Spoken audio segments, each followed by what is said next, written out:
I thought I'd do a bit of a different one today. A couple of weeks ago, I was listening to this guy he lived here in Andorra for 3 years, let's say, right? And he has 2 daughters. Basically, he was talking and he was just shitting all over the country, calling it boring, nothing for the kids to do, that they were hanging around in the malls all day, playing on their phones all day. And he had about a dozen different complaints about this place. Now, when it came down to it, and he was starting to get questioned about what he was talking about, the whole reason for him moving here to this country was because it has cheap tax, right? There's 10% tax here. So it's a really good country economically to live. The sales tax is really low. But to come here just for that is ridiculous. It's not a great reason to move anywhere just for the sake of a few quid. And for me, this is one of the best countries I've ever lived in. All around. I've lived in Ireland, England, Spain. I was in Germany for a while. And Andorra is, I think, the best country I've ever lived in. Look at it. This is everywhere. There are so many things to do here if you have the mindset to do it, right? Especially if you've got kids or for young people or for anyone, right? It's got one of the best healthcare systems in the world, not just in Europe, but in the world. No sitting around waiting for 6 months to get anything done like it is back in Ireland or the UK, right? You get stuff done here almost straight away. Anyway, look, I'm not going to try and turn this into an advert for Andorra. My point is that the world is as you make it. The journey after you stop drinking alcohol is as you make it. The journey when you're drinking alcohol is as you make it. If you make it shite, it's going to be shite, right? If you think the world is going to be a boring place without alcohol, that's down to you. If you're happy or you're in misery in life, that's largely down to you and how you're responding. Now, you might not like that. You might think I'm being an asshole for saying that, but it's the truth. Even in the first few days when you're going through that discomfort, when you don't have any alcohol in your body and you know that you're trying to push yourself to never have alcohol again, you're changing, you've got all that conflict going on. Most of what you're feeling inside is a choice. It's ambiguity, but there's 2 sides to that. If you've got a conflict, there's 2 sides to that. If you believe it's not your choice, I cannot help you. Nobody can. You can turn up the dial on these things or you can turn down the dial on these things. You can say somewhere is miserable like this guy was saying. You can imagine the responses that he got, this fella. Most of the thing was, well, the border's not too far away. I'll pay for your bus ticket. So I can play a movie inside my head and see something bad in my life that happened, like my mum passing away, right? And see her after she'd passed away and hold that image in my head. And that gives me all kinds of negative emotions. But at the same time, and in that same moment, I can switch vision. I can play a different movie in my own head to my mum in another situation where she's being my mum. And I get a whole different set of emotions.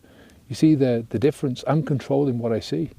I'm controlling my emotions through what I see, what I'm projecting inside my own head. I can even look at the negative picture and see positive stuff in it if I want to. I can see the positive picture and look at it from a negative point of view. Boring is an inside job. Happiness is an inside job. Misery is an inside job. Hope is also an inside job. One of the best books I ever read, and it's a book that I reread possibly once every year, once every 2 years maybe, and I'll continue to reread for the rest of my life, is Viktor Frankl's Man's Search for Meaning. You've heard me talking about it a lot because I've learned so many lessons from it. If you think that misery is something that is done to you and not what you do to yourself, I highly recommend that you read this book. It will absolutely open your eyes. Right? Frankl says, and rightly so, that you shouldn't go out looking for pain or suffering or negative emotions. What's the point in that, Going out looking for something to feel sorry for yourself about. Right? I think most of us, we know things are going to happen anyway in our lives. We know things are going to come around the corner. So there's no need to seek them out. However, when you do happen in your life to have these shit times, these shit emotions, these traumas, if you like, negativity, discomfort, they can be seen as sources of meaning. That's what he was talking about. He also talked about, and he placed a lot of emphasis on that even the most challenging of circumstances in your life, any person always has the freedom to choose how they respond. And this was one of the most eye-opening concepts for me. It's something that I've not only applied to my thinking, I've applied to my emotions as well. And that's where it's really made a big difference to me, how I respond, the things that I do and how I respond to life. How I allow my emotions, do I allow my emotions to take over control of me, or do I take control over my emotions? Thinking over emotions. I'm not saying that you don't have to have emotions. Emotions are the whole point of living. But you can control them. It's not that you get to pick and choose how you feel. In the moment, these feelings come up and there's nothing, that you can do about them in the moment, but you can change how you respond to them. You most certainly get to choose the way that you respond to those feelings. If I feel anger, how many different ways can I react to that?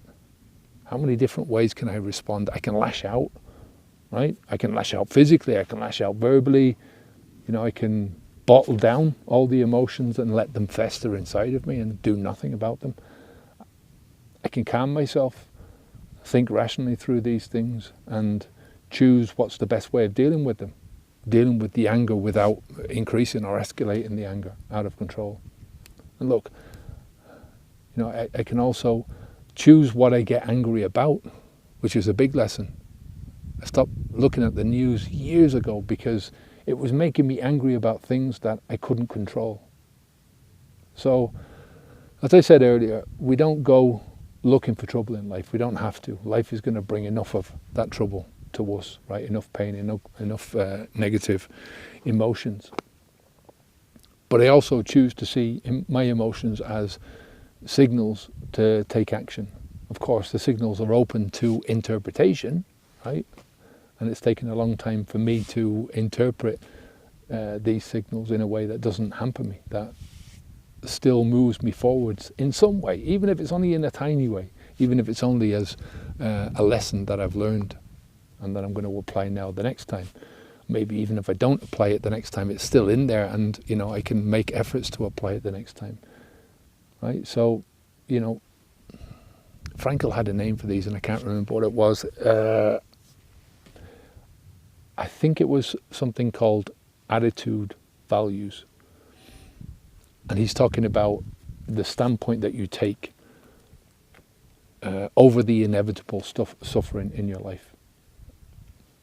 And he believed that even in situations where you cannot change the circumstances, like in the face of death or incurable disease, either your own or somebody close to you, a person can still choose how they face those circumstances, which can give profound meaning to the circumstances themselves. Look, when somebody says that the world is this way or that way, good or bad, exciting or boring, it's from a personal point of view. It's how they're looking at the world. It's how they are experiencing the world. I would like to say in that moment, but sometimes people experience the world in such a way that it becomes a habit in and of itself, a pessimistic way of looking at things. When I talk about my experiences since I stopped drinking alcohol, I'm not telling how the world is, I'm telling how the world is to me, for me. But I believe that how you see the world is a choice. If you want to see the world as evil, then the world is going to be evil for you. There are evil shit in the world. There's evil people in the world. But it's not evil, I don't think. If you want to see the world as boring, it's going to be for you. Emotions in general are an inside job. They're an internal call to action. It's a call to do something. It's a call to growth, to think. It's a call for exploration. And it's up to you what you do with those things. When you smother that call with a drug like alcohol, It's like smothering the sensation of a pain. It's like taking a pill for the pain, but not doing anything about the cause of the pain. If you're on the verge of taking that decision to stop drinking, we've got a free gift in the description below. It's the beginner's guide to unplugging yourself from alcohol. I think it's a really good place to start. Right? It's free, as I said. It's a short course. It won't take you too long to get through. It opens up some of the basic concepts and ideas that we have in the main program, Habits Feed 2. And we try to make your journey not only doable, but also enjoyable, right? It doesn't have to be shit. Like I said, there's two sides to this thing. There's that conflict where you've got the happiness that you're moving forwards and the sadness that you're leaving something behind, or you're going through the discomfort, or you have to go through that discomfort. You know, you don't have to focus on the sadness. You can focus on the happiness. You know, so remember, it's all about shifting your perceptions, understanding the power that you already possess within yourself. So the link's in the description below for that course, by the way, and for the Habits Feed 2 thing.